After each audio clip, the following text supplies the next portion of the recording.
자, 그런데 만약에 돈을 빌렸다 이거예요. 그러면 그 기간 내에는 주택 구매를 안 한다는 약정을 해야 된다. 그러니까 만약에 제가 가게를 좀 인테리어 해야 돼가지고 1억을 빌렸다 이거예요. 그러면 약정서를 써야 됩니다. 혹시나 네가 집을 살 수도 있으니까, 그러니까 집 사는 돈에는 쓰지 않는다. 그 1억은 꼭 네가 생각했던 인테리어에만 쓴다 라고 약정을 해라. 그렇지 않으면 대출을 안 해줄 것이다 라는 거예요. 자, 그러면 그렇게 했다가 몰래 또 집을 사는 사람이 나올 수도 있잖아요. 그러면은 그 즉시 대출은 다 회수한다. 그 즉시 네가 1억을 빌려서 인테리어 한다고 해놓고서는 인테리어는 2천만 원만 쓰고 8천원 떼다가 갭 투자했지, 또 그거 당장 돈 내놔. 그리고 넌 앞으로 3년간 대출은 안 해줄 거야 라고 제안한다. 이게 이번 정책에 들어가 있어요. 수요 억제 대책 네 번째입니다. 전세자금 보증 대출을 규제한다. 이게 있어요. 뭐냐? 2주택 이상 세대인 경우에는 전세자금 대출을 금지한다는 거예요. 금지한다. 이게 무슨 소리죠? 잘 이해가 안 되실 거예요. 2주택 이상인 사람들한테 전세를 왜 대출을 금지하죠? 내 집에 들어오는 세입자를 규제한다는 건가요? 아닙니다. 그게 아니고 자기 집을 전세 주고 갭 투자를 해놓은 사람들이 있어요. 그리고 자기는 또 남의 집에 가서 전세 사는 사람들이 있어요. 쉽게 얘기해서 아까 같은 그 엘스집 있죠? 엘스집을 내가 하나 샀네, 아니면 뭐 2개를 샀네. 근데 그걸 다 전세를 줘요. 그리고 자기는 뭐 광교나 뭐 오산이나 뭐 의정부 가서 사는 거예요. 혼자 그냥 거기 싼 데 가서 사는 거죠. 그런 사람들도 있단 말이죠. 자기는 집이 있는데도 전세를 살고 있다. 그러면 그런 사람들한테는 대출을 안 해준다는 거예요. 전세자금 대출을 안 해주겠다. 그러니까 이것도 또 목적은 또 이렇게 갑니다. 너가 필요가 없는 집을 몇 채를 가지고 있는데 어차피 또 실거주할 생각도 없잖아. 그러면 팔아. 팔아라 이거예요. 팔아라. 자, 그 다음에 수요 억제 대책 5번째입니다. 주택임대사업자의 혜택을 축소하겠다. 축소한다는 거야. 뭐냐? 과거에 산 건 상관이 없어요. 과거에 산 거나 뭐 과거에 임대사업자 등록해 놓은 거는 상관이 없는데 14일 이후로 추가로 취득하는 주택의 경우에는 뭔가 혜택을 축소하겠다 이겁니다. 그런데 이게 지금 보고서에 명확하게 적혀 있지 않은데 14일 이후에 신규로 구매한 것만 대상인 건지, 아니면 14일 이후에, 그러니까 과거에 사놨지만 임대 물건으로 등록을 안 했다가 14일 이후로 등록하면은 다 이게 해당이 되는 건지는 명확하진 않아요. 그런데 지금 보고서 상으로는 취득이라는 거는 보통 취득세를 얘기하기 때문에 새로 신규로 소유권을 얻은 거를 말하는 거거든요. 그러면 아마 새로 사는 경우에 그걸 임대사업자로 등록하면 그러면은 이제 뭐 혜택이 축소된다는 것 같아요. 어떤 거를 혜택을 축소하냐? 종부세를 원래 과세를 안 한다고 그랬었어요. 그 8년짜리 그 임대사업자를 하면은 종부세에서 배제해 준다고 했었거든요. 근데 그거를 다시 바꿨어요. 말을 번복해가지고 앞으로 하여간에 뭐 사면은 종부세는 다 내야 돼. 이겁니다. 임대사업자 등록해도 종부세는 다 내. 근데 종부세는 아까 봤죠? 막 그 34억 가지고 있는 분이 1년에 그 3천만 원씩 내야 됩니다. 그리고 양도세도 중과하고 있죠. 지금 그 최대 세율이 지금 60%가 막 넘어갑니다. 그런데 그것도 다 임대사업자를 하면은 원래는 다 양도세 중과를 빼줬어요. 20%씩 뭐 더 붙이는 걸 빼줬었는데 그것도 다 그냥 양도세 중과도 다시 한다는 거예요. 그러니까 임대사업자를 하는 이유가 이제 없어지는 상황이 되는 거예요. 이거 2개 피하자고 임대사업자를 냈는데 이거를 다 그냥 임대사업자를 등록해도 이걸 다 때린다는 거예요. 그러니까 임대사업자를 할 이유가 없어진 거죠 이제. 왜냐면 의무보유밖에 안 남았으니까. 그리고 이제 이게 좀 문제가 됐었는데 사업자 대출을 원천 금지한다 이겁니다. 뭐냐면 임대사업자로 등록을 하면 임대사업자로 등록 안 했을 때보다 대출을 더 많이 해줬어요. 그래서 그 대출을 할 때 은행에서 임대사업자를 좀 등록을 하세요. 그러면은 저희가 대출을 많이 해드릴게요. 그런데 지금은 이제 바뀌었다. 그래서 9월 14일 이후로 만약에 그 집을 취득을 한다면 대출은 최대 40%밖에 안 해준다는 거야. 최대 40%. 그러니 이제 내가 돈이 어느 정도 현금이 있지 않으면은 잔금을 치를 때 문제가 되는 거죠. 대출을 안 해주니까. 자, 그리고 아까 투기 지역이 있었죠? 투기 지역 있고 투기 과열지구가 있었죠? 그러니까 서울의 전 지역을 말합니다. 거기 안에 고가주택을 구입할 때는 대출이 아예 안 된다. 그러니까 아까 엘스 같은 게 딱 이거에 맞아요. 공시가격 9억 초과하는 주택이죠. 그러니까 강남에 뭐 아파트 30평짜리 뭐 사고 싶어? 그러면 아예 대출은 안 돼. 라고 생각하시면 된다. 그러면 이제 수요 억제책은 막 쭉 얘기를 했잖아요, 제가. 그러면은 이 정책에서 공급 확대 책도 있거든요. 공급 확대 책. 이게 뭔지를 한번 볼게요. 내용은 사실 없어요. 뭐냐? 9월 21일에 발표하겠습니다 하고 인터뷰한 게 끝이었어요. 그러니까 이제 3일 뒤에 나오겠죠. 이제 추석 직전에 이제 발표를 한다는 거예요. 왜냐면은 추석 전에 미리 발표를 해버리면 뭐 그게 막 뭐 이거저거 막 얘기가 막 나올 거 아닙니까? 그런데 이제 추석 직전에 발표를 하면은 사람들이 이거 뭐지? 뭐지 하면서 그냥 추석 분위기가 이렇게 갈 거 아니에요. 그러니까 약간 그런 것도 좀 노린 것 같아요. 너무 미리 발표를 해버리면은 좀 너무 이렇게 입에 막 오르락 내리락 하면서 이미 결론이 나버릴까봐 조금 미룬 것 같기도 하고. 그리고 실제로 지금 지자체랑 협의가 좀 안 돼가지고 그래서 지금 조금 뭐 발표가 지연된 것도 있겠죠. 지금 서울시에서는 뭐 그린벨트 못 푼다고 하고 있고, 뭐 지금 국토부에서는 다 풀어라 뭐 이러고 있는 거라고 지금 기사는 계속 뜨고 있으니까요. 그러면 내용은 뭐 이거예요. 수도권 내에서 교통 여건이 좋은 곳 뭐 30만 호를 뭐 추가로 개발하겠다 라는 게 이제 보고서에 있는데, 이게 뭐 어디냐, 뭐 언제 하냐, 뭐 이런 내용은 전혀 없어요. 이건 없습니다. 이제 발표하겠다는 거예요. 그러니까 21일 날 한번 발표를 봐야겠죠. 그 다음에 도심지에 유후부지를 개발하겠다. 그러니까 뭐 대부분 다 철도 부지입니다. 뭐 서울에서 뭐 대규모 면적이 나오는 부지가 뭐가 있어요. 철도 부지밖에 없죠. 그러니까 이쪽에 개발을 추진할 건데 정확한 거는 21일에 발표하겠다 이러고 이제 보고서는 끝났어요. 그리고 이제 뭐 주거 비율을 좀 뭐 늘리겠다. 그러니까 뭐 상업 지역 내 주거 비율을 좀 더 늘리고, 뭐 용적률도 뭐 준주거 지역은 조금 더 늘려주고, 뭐 역세권도 뭐 주거 지역을 좀 바꿔가지고 최대한 집을 좀 늘려보도록 하겠다. 그러니까 뭔가 여기 부분은 뭐 제가 정부를 비판하는 게 아니라 되게 두리뭉실하게 그냥 넘어갑니다. 자, 정책은 이게 다예요. 여기까지 들어보시면 어때요? 아직 제가 이제 향후 어떤 대응책이나 뭐 부작용에 대해서는 아직 안 다뤘는데, 여기까지 들어보시면 어떻죠? 이번 정책이 되게 좋다라고 얘기하는 사람들도 많을 거예요. 특히 내가 이제 무주택자라면, 그리고 내가 서울이나 뭐 어떤 조정 대상 지역에 집을 살 기회가 있었는데, 그거를 어떤 뭐 누구 말을 들었거나 아니면은 뭐 내가 뭐 괜히 뭐 좀 불안해서 대출을 안 받아서 대출 받기 싫어가지고 그냥 안 사야지 라고 이제 어떤 기회를 날렸다가 몇 억이 올라가 버리니까 사실 되게 기분이 나쁜 사람도 많잖아요. 내가 살 기회가 분명히 있었다면, 왠지 로또 1등이 당첨될 수 있는 그 종이를 내가 실수로 이렇게 강해 버렸다 라고 생각하면은 얼마나 억울해요. 화가 나고. 근데 그 종이를 누가 주워가지고 1등이 당첨됐다고 생각하면 정말 열받죠. 그러니까 그런 분노가 있는 분들이나 뭐가 지금 집값이 너무 과하게 올라간다고 생각하는 분들은 잘한다. 잘한다. 저거 다 저렇게 대출 규제 해가지고 집값 폭락시켜야 된다 라고 생각하는 분들도 있을 것이고, 나머지 분들, 그러니까 새로 이제 뭐 집을 사야 되는 분들은 야, 이거 어떻게 사라는 거냐. 답이 안 나온다.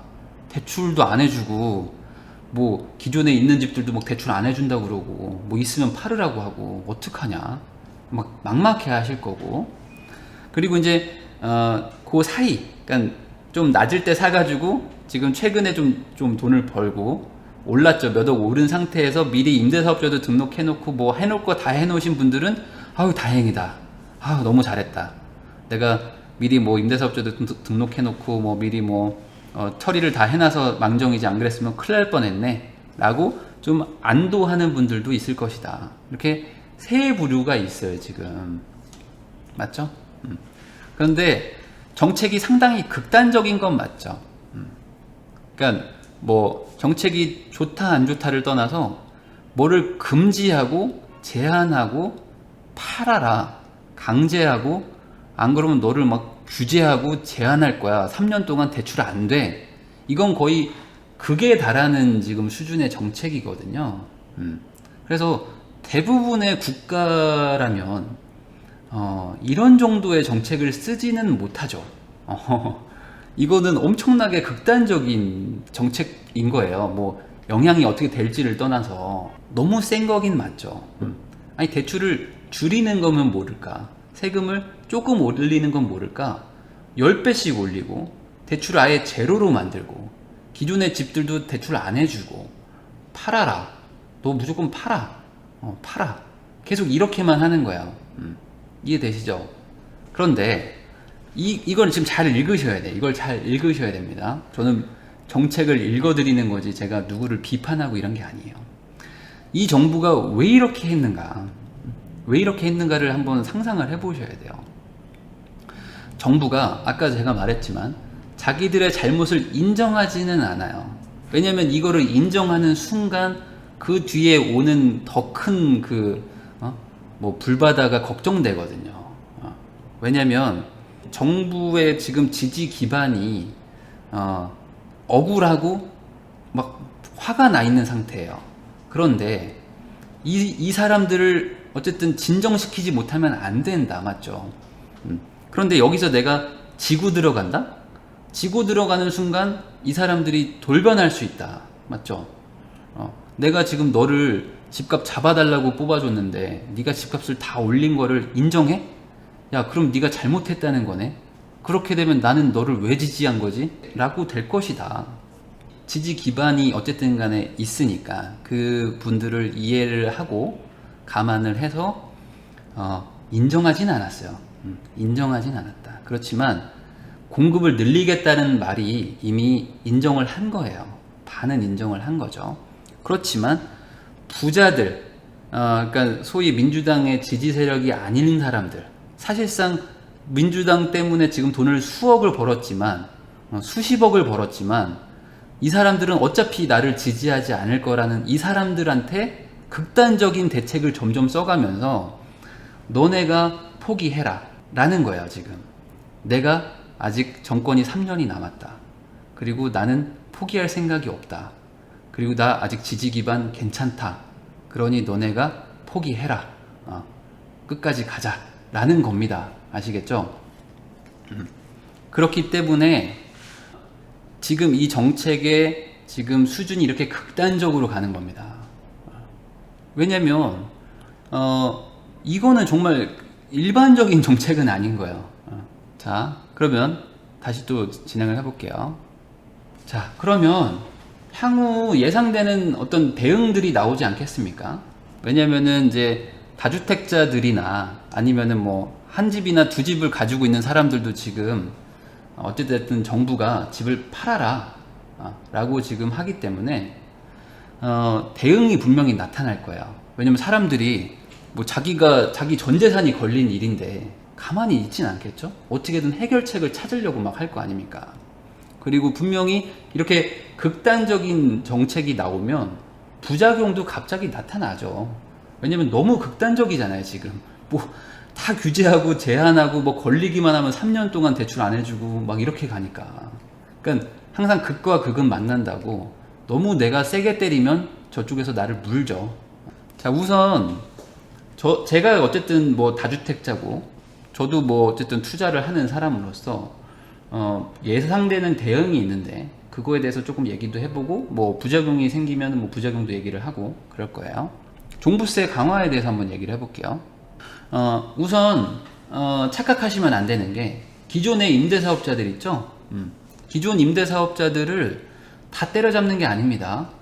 저도 임대사업자예요. 저도 임대사업자고 세금 잘 내고 이미 저는 의무 보유도 대부분 끝난 물건들만 가지고 있어서 뭐 종부세도 안 내고 다 이제 혜택은 다 보고 있는데, 그런 사람들은 다 대상에서 제외가 됩니다. 그러니 작년부터 해서 거의 거의 한 2년 정도 됐죠. 그러니까 2년 전부터 해가지고 계속 임대사업자를 등록하라고 막 권장하는 분위기가 있었잖아요. 아무래도. 그러면 그때 이미 등록을 한 사람들도 많아요. 그러면 그 사람들은 아까 그 종부세 폭탄 있죠? 그걸 맞지 않는다. 맞지 않습니다. 그거 전혀 상관없는 얘기예요. 그러니까 새로 하는 사람들 있죠? 새로 하는 사람들한테 폭탄을 때린다는 거지 기존의 임대사업자들한테는 하지 않습니다. 그리고 문제는 이거예요. 인별과세입니다. 종부세는 인별과세여가지고 세대당 얼마씩 때리는 게 아니고 한 사람이 가지고 있는 게 얼마냐 이걸로 그 과세를 하는 거기 때문에 아까 잠실 L스를 두 채를 가지고 있으면 세금을 막 3천만 원씩 낸다고 그랬잖아요. 그러면 내가 만약에 두 채를 가지고 있다면 그러면 내가 아들이 있거나 아니면은 뭐 딸이 있거나 아니면은 뭐 와이프가 있거나 남편이 있거나 뭐 부모가 있거나 막 이러겠죠. 그러면 그쪽으로 넘긴다. 그쪽으로 넘기게 되면은 종부세에서 빠집니다. 아시겠죠? 그러니 지금도 증여를 많이 하고 있지만 양도세가 워낙 세니까 그래서 증여를 많이 하고 있지만 이제는 더 활발해지겠죠. 그러니까 제가 다주택자고 제가 L스를 두 채를 가지고 있는 사람이라면 와이프한테 줄 것이다. 절대로 팔려고 하지는 않아요. 왜 그러냐? 그게 문제인데 지금 양도세를 거의 막 50%에서 60%를 내야 되는 상황입니다. 지금 그래요. 그러면 증여하는 게 싸게 먹힙니다. 최소한 지분이라도 몇 퍼센트 주는 게 훨씬 싸게 먹혀요. 증여세가 싼 정도예요, 진짜로. 그리고 증여라는 거는 어차피 우리 아들, 딸, 뭐 와이프 주는 거니까 뭐 일부 공제도 조금 되고요. 특히 와이프한테 주는 거는 공제도 조금 뭐 되죠.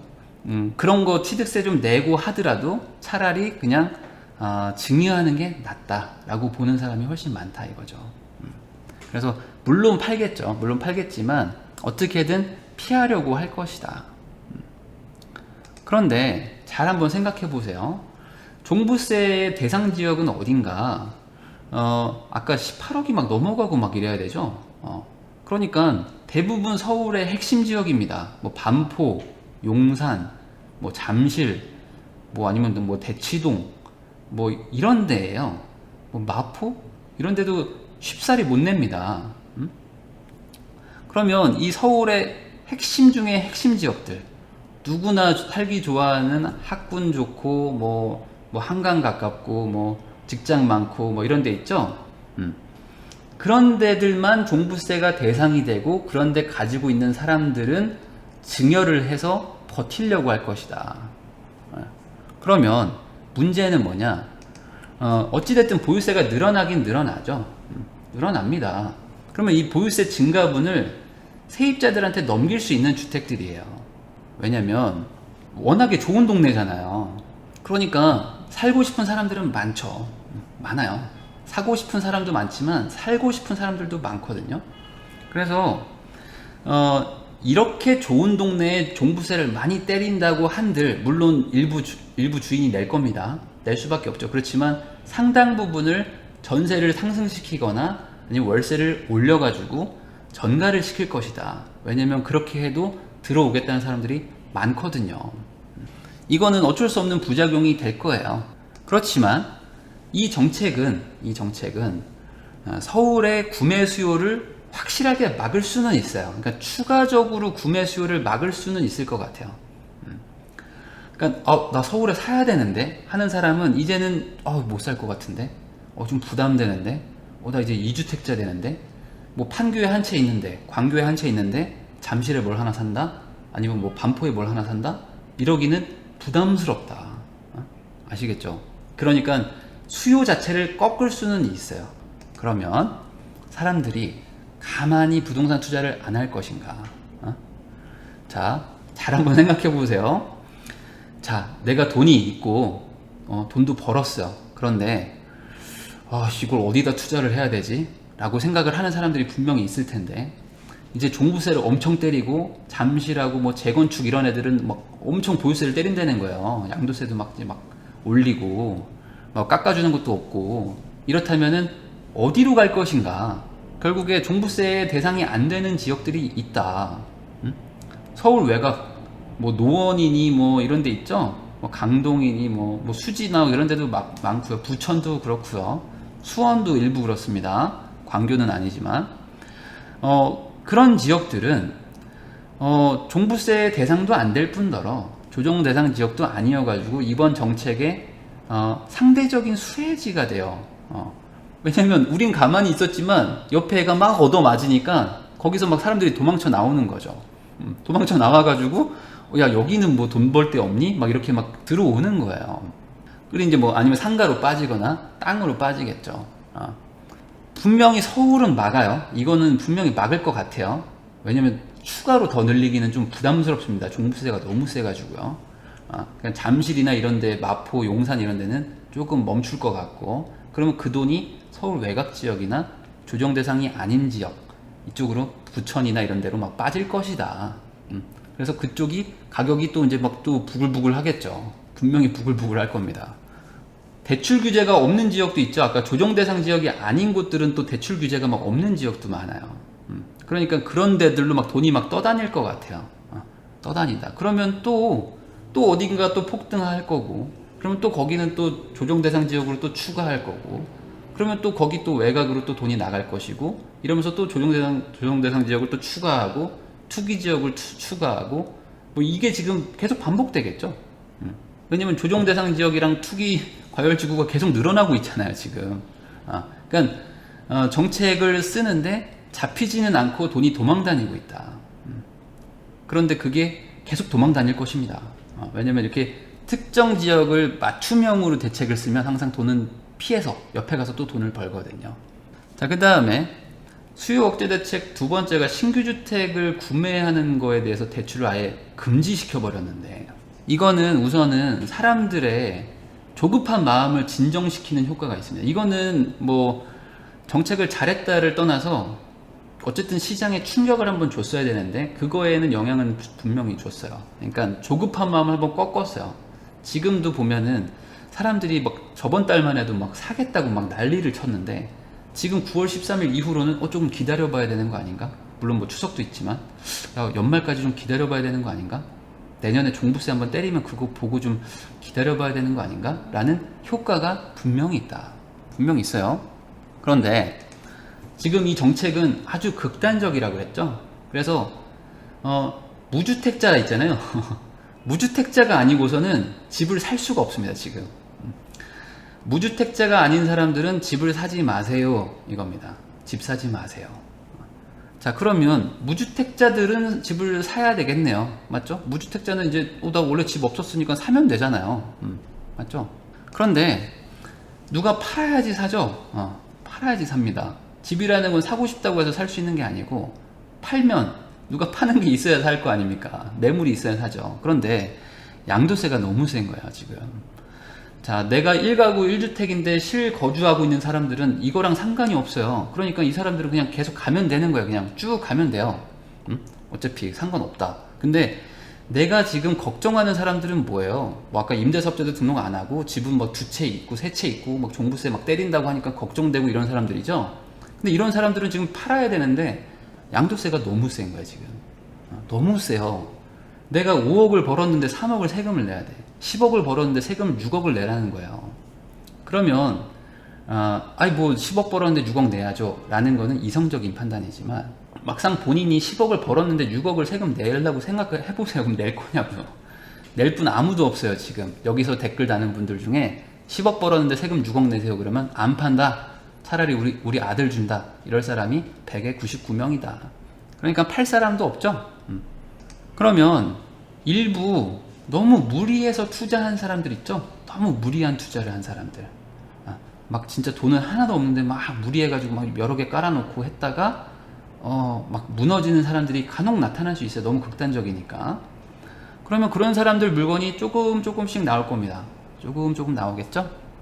그러니까 지금보다 매물이 더 적어질 수가 있어요. 그러니까 지금은 너무 막 호가가 막 뛰니까 막 매물을 안 내놓는 것도 있지만, 지금 정도 수준 정도는 최소한 유지는 할 것 같고, 아니면 더 적어질지도 몰라요. 왜냐면은 이거는 뭐 진짜 팔아야 되나? 그래도 못 팔 것 같은데, 60% 내야 되나? 내기 싫은데 그냥 증여하자. 우리 뭐 딸 주자, 아들 주자.